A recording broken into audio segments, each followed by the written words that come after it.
Salut tout le monde, c'est Skytech, heureux de vous retrouver aujourd'hui pour une toute nouvelle vidéo sur ma chaîne YouTube. J'espère que vous allez bien, pour ma part ça va plutôt pas mal. Alors il y a quelques semaines j'ai posté une vidéo où je montais un PC gamer à 118€. Pour toutes les personnes qui ne l'auraient pas vu, je vais mettre une petite notation là maintenant au-dessus à droite de l'écran, ou sinon je vais mettre un lien dans la description. Donc en gros dans cette vidéo je montais un PC gamer avec un petit budget de 118€. Et donc le but de cette vidéo c'était de voir si à la fin ce PC pouvait faire tourner Fortnite en 1080p. Donc pour toutes les personnes qui auraient vu cette vidéo, comme on l'a vu à la fin, le PC pouvait pas faire tourner Fortnite dans de bonnes conditions. En fait il y avait beaucoup de freeze, du coup le jeu était tout simplement injouable. Le problème venait de certains composants qui bottleneckaient d'autres composants. Donc là les composants que j'avais mis dans ce PC c'était un processeur i3 2100 avec 8Go de RAM en DDR3 et une GTX 560 Ti. Et donc moi j'avais émis l'hypothèse comme quoi la carte graphique bottleneckait le processeur, parce qu'il y a quelques années quand je jouais encore à Fortnite, Fortnite tournait très bien sur des processeurs Core i3, donc des processeurs à 2 cœurs. Et donc pour moi c'était plutôt la carte graphique GTX 560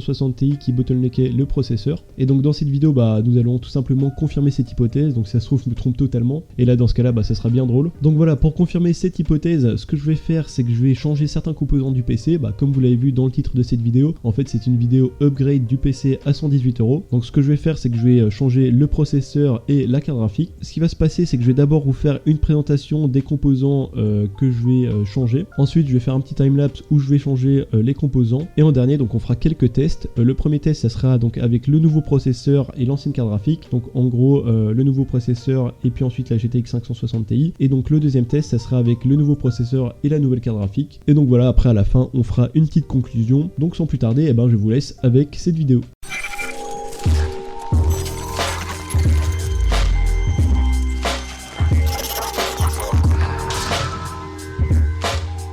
Passons directement à la présentation des composants. Alors c'est très simple, j'ai juste upgrade le PC avec deux composants, donc un processeur et une carte graphique. Donc en premier je vais changer le processeur, donc je vais changer le i3 2100 avec le i5 2320. En fait ce processeur j'en avais parlé dans la vidéo justement PC Build, et en gros c'était le processeur qui était à l'origine dans le PC à 65€ pour tous ceux qui s'en rappellent. Donc en gros ce i5 venait avec la carte mère, la mémoire et le ventirad, mais j'avais décidé de le changer pour le i3. Donc du coup là ce que je vais faire c'est que je vais mettre ce i5 2320 dans le système. Donc c'est un processeur qui nous vient de la lignée Sunny Bridge, donc c'est une lignée quand même qui est assez vieille maintenant, elle doit avoir sûrement 7-8 ans, peut-être un peu plus. Donc c'est un processeur au socket 1155, donc il a une fréquence de base de 3 GHz, il a 4 cœurs 4 threads et il a un TDP de 95 watts. C'est un processeur qui de nos jours est encore assez intéressant à acheter, parce que on le trouve pour pas cher en fait, vu que c'est un i5 de la lignée 2000, c'est des processeurs qui peuvent être trouvés maintenant entre 25 et 35€ on va dire, et qui sont encore assez performants comme on va le voir dans les benchmarks. Ce qui peut être intéressant, c'est si vous avez un système avec une vieille carte mère 1155, c'est de changer le processeur pour un i5. Ça va vous coûter quoi, 25€ et vous pouvez facilement doubler voire tripler vos performances si à la place du i5 vous aviez je sais pas un Pentium G ou par exemple un i3. C'est encore des processeurs qui aujourd'hui sont encore assez performants. Au niveau rapport qualité-prix c'est franchement pas mal. Passons maintenant à la carte graphique qui est donc la MSI GeForce GTX 770. Alors cette carte graphique je l'ai achetée il y a quelques semaines maintenant sur Le Bon Coin. C'était une personne qui la vendait pour 50€, j'ai réussi à négocier pour 40€. J'ai dû payer en plus les frais de port, donc au total j'ai payé 47€ pour cette carte graphique. Les GTX 770 c'était des cartes graphiques haut de gamme de l'époque, d'il y a 5-6 ans environ. Donc voilà, c'est encore des cartes graphiques qui sont très performantes, surtout au prix auquel on peut les acheter sur le marché d'occasion. Donc on peut toujours trouver des plans assez intéressants, comme là j'ai trouvé par exemple 47€ pour cette GTX 770. Le seul petit bémol c'est qu'elle consomme quand même pas mal, c'est-à-dire qu'il faut environ 250 watts pour l'alimenter et au minimum une alim de 600 watts si je dis pas de bêtises. Donc voilà, c'est quand même une carte graphique qui consomme beaucoup et qui chauffe beaucoup. Pour les spécifications de cette carte graphique, tout d'abord nous allons parler de l'architecture. Donc l'architecture des GeForce série 700 elle est basée sur l'architecture Kepler, donc qui est une architecture qui a été reprise de la série 600. C'est une lignée de cartes graphiques qui était on va dire entre le milieu de gamme et le haut de gamme d'il y a quelques années. On avait notamment aussi la carte graphique GTX 750 Ti qui était bas de gamme, milieu de gamme, donc voilà c'était une très très bonne carte graphique à l'époque. Mais bon, aujourd'hui celle que j'ai décidé d'utiliser c'est la GTX 770, donc elle a une fréquence de base d'environ 1050 MHz, ça dépend des modèles.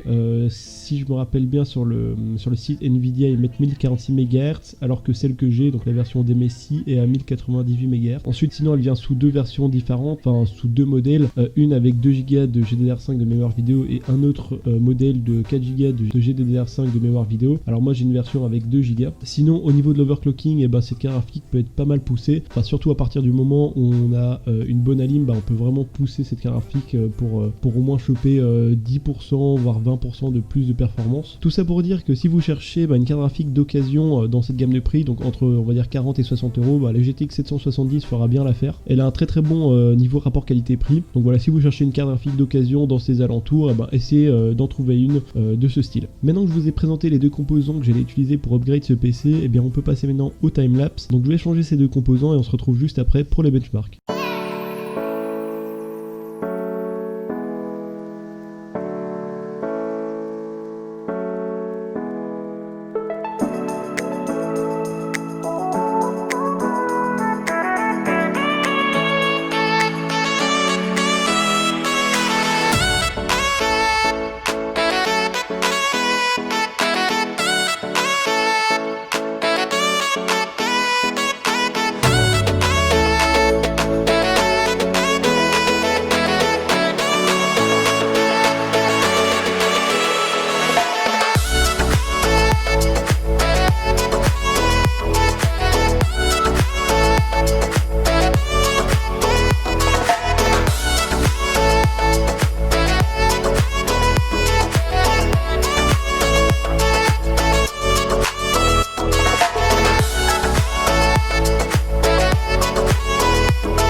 Donc voilà, je viens de terminer le timelapse du PC. Alors comme vous avez vu, j'ai pas mal galéré surtout au niveau de la carte graphique. En fait, c'était assez compliqué de la rentrer dans le boîtier parce que c'est un petit boîtier micro ATX. Du coup, pour la faire passer dedans, c'était très compliqué. Au bout d'un moment, j'ai dû retirer l'embout métallique qui supporte les ports vidéo. Et donc à partir de ce moment-là, j'ai pu rentrer la carte graphique, mais c'était quand même très galère.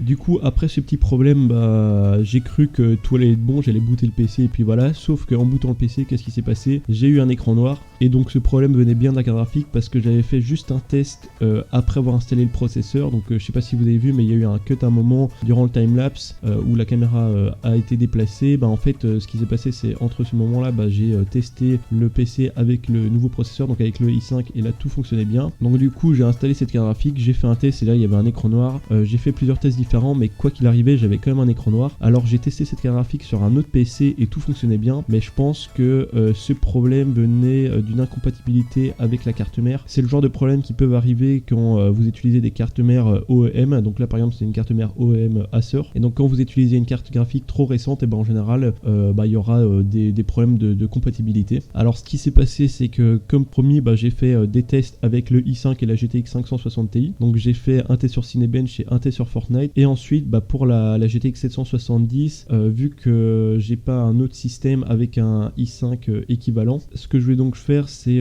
prendre des vidéos sur internet d'un test sur Unity Heaven et Fortnite, et puis je vous mettrai ça. Mais vous inquiétez pas, cette carte graphique je vais la réutiliser dans un autre build, donc là vous verrez les vraies performances de cette carte graphique. Faut pas s'inquiéter, on n'a pas fini avec cette carte graphique là. Passons maintenant au benchmark. Donc d'abord, comme je l'ai dit, je vais d'abord tester le PC avec le i5 2320 et la GTX 560 Ti. Pour le premier benchmark, j'ai décidé de tester le PC sur Cinebench R20. Donc là, j'ai eu un score de 886 points. Donc c'est en moyenne 300 voire 350 points de plus que le i3 2100. Donc voilà, on a un score vraiment pas mal pour ce i5. Et donc pour le second test, j'ai décidé de tester le PC sur Fortnite. Alors pour tous ceux qui ont regardé la première vidéo sur ce PC, vous savez que le PC ne pouvait pas très bien tourner Fortnite. Donc en 1080p, il y avait beaucoup de freeze. En fait, le rendu des FPS le plus bas à 0,1 et 1% était entre 0,5 FPS et 1 FPS. Donc en gros, il y avait énormément de freeze. Même si la moyenne d'FPS était à 50, en fait, le rendu entre ces deux moyennes d'FPS était énorme. Du coup, c'était impossible de jouer à Fortnite dans de bonnes conditions avec cette première config. Donc du coup, j'ai décidé de retester cette config avec le i5. Donc là, on a le i5 et la GTX 560 Ti. Et là, j'ai été très surpris de voir que le PC tournait le jeu extrêmement bien. En fait, le problème venait bien du processeur, donc c'est moi qui me suis totalement trompé. J'ai cru que à cause des nouvelles mises à jour qu'il y a eu, les PC ne tournaient plus Fortnite avec des cartes graphiques avec 1 Go de GDDR5 de mémoire vidéo. Mais en fait, c'est pas du tout le cas, c'était bien au niveau du processeur. Donc en fait, c'était tout à fait l'inverse de ce que je disais. C'est très intéressant de savoir cette information parce que ça pourrait m'aider pour faire certains PC build dans le futur avec d'autres processeurs. Enfin, j'en dis pas plus pour l'instant, mais voilà, j'ai quelques idées. Du coup, pour les résultats de ce benchmark, donc j'ai eu une moyenne de 87 FPS avec un rendu des FPS les plus bas à 1% de 17,2 FPS. Et comme on peut voir dans la balance GPU, CPU au-dessus à gauche, la balance est très bonne. Elle est en moyenne de 90% pour les deux. Donc voilà, avec la simple upgrade du processeur, j'ai eu un gameplay sur Fortnite très fluide. Alors là, pour ce benchmark, j'ai seulement fait un test donc en 1080p avec tous les graphismes les plus bas, mais je pense que j'aurais pu pousser un peu plus haut les graphismes. Seulement, j'ai oublié de le faire, donc ça sera peut-être pour une prochaine fois. Je vous laisse avec les deux prochains benchmarks en musique et on se retrouve juste après pour la conclusion.